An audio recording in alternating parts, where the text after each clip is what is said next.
தனி பஞ்சாயத்து இப்போ உள்ளாட்சி தலைவர் இருக்காங்களா?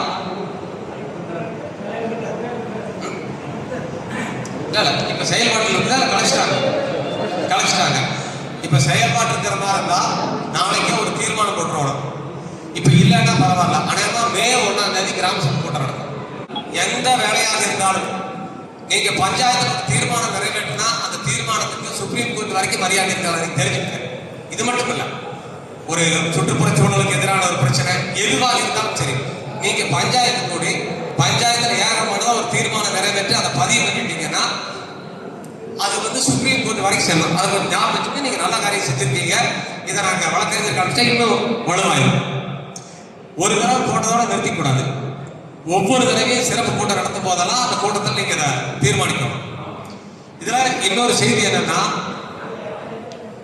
வெள்ளக்கார காலத்துல அரசு பணி செய்யும் போது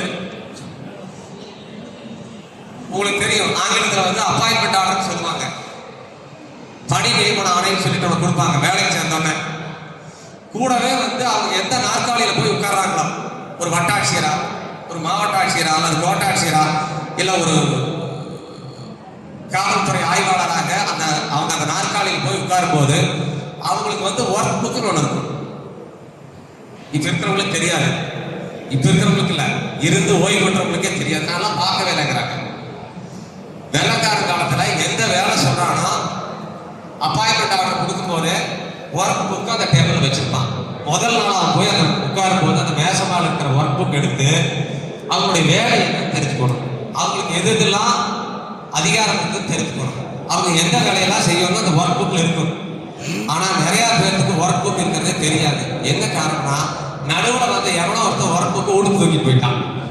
அதுக்கப்புறம் அரசாங்கம் அந்த ஒர்க் புக் கொடுக்கவே இல்லை. கொடுக்காத மட்டும் இல்ல, ஒர்க் புக் ஒன்று இருக்கிறதே நிறைய பேருக்கு தெரியாது. இதுதான் பிரச்சனை. இப்போ இவன்